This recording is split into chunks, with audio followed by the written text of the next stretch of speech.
poder resolver la primera pregunta, tenemos que analizar los datos que tenemos y qué es lo que nos está pidiendo. Los datos que tenemos son y, el ángulo de θ, el tiempo, la aceleración. Y nos están pidiendo x final, que es la distancia del punto de origen del avión hasta donde cae el paquete. Entonces tenemos que utilizar esta ecuación, que sería xf es igual a x inicial más velocidad inicial en x por t más un medio de aceleración por tiempo. Como no hay aceleración en x, esto se va a volver cero. Pero primero necesitamos sacar la velocidad inicial en x, y para eso necesitaremos de la velocidad inicial en y. Entonces, teniendo todos estos elementos, nosotros podemos despejar velocidad inicial en y y tener esto. Con esta velocidad inicial en y, que sería de 170.5, sacamos la velocidad inicial. Con esta velocidad inicial utilizamos esta ecuación para sacar la velocidad inicial en x, y con la velocidad inicial en x podemos definir o podemos concluir que xf es de 1364.28 metros, lo cual significa que sí puede avanzar más de 70 metros. En la segunda pregunta, si nosotros quisiéramos involucrar la resistencia del aire, las componentes que tenemos que incluir o las que tenemos que considerar son las siguientes. Tenemos que incluir la fuerza o la tensión que hay en este cable por parte de la que sostiene la viga. Tendríamos que incluir también el peso de la viga y el peso del paquete.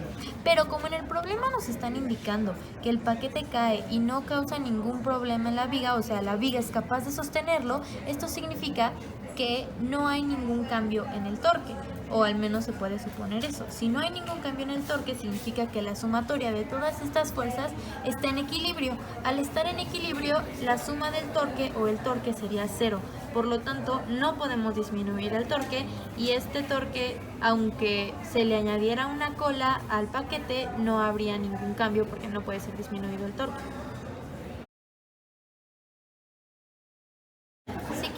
Involucrar la resistencia del aire, tendríamos que tomar estas dos ecuaciones en cuenta. La primera sería la fuerza de gravedad, que sería la fuerza que está ejerciendo el objeto o su peso, menos la fuerza de resistencia del aire. Esto es igual a la masa del objeto por la aceleración que está teniendo en ese momento. Y podemos sacar la fuerza de resistencia con el coeficiente de resistencia por la velocidad que tiene. Como podemos ver en este diagrama, aquí tenemos la velocidad final y aquí tenemos el tiempo, o al menos la velocidad. Cuando alguien está cayendo, tomando en cuenta el aire o el coeficiente del aire, aquí podemos ver que al principio la aceleración es muy grande y por lo tanto la velocidad es muy. Para resolver la pregunta 4, sabemos que cuando un objeto va cayendo, la aceleración de un objeto va disminuyendo hasta que llega a su velocidad máxima, y a partir de ahí se considera nula. Entonces, si nosotros disminuyéramos la velocidad del avión, aún así el objeto llegaría a su velocidad máxima o a su velocidad límite y no pasaría nada. Entonces, esa claramente no sería la respuesta.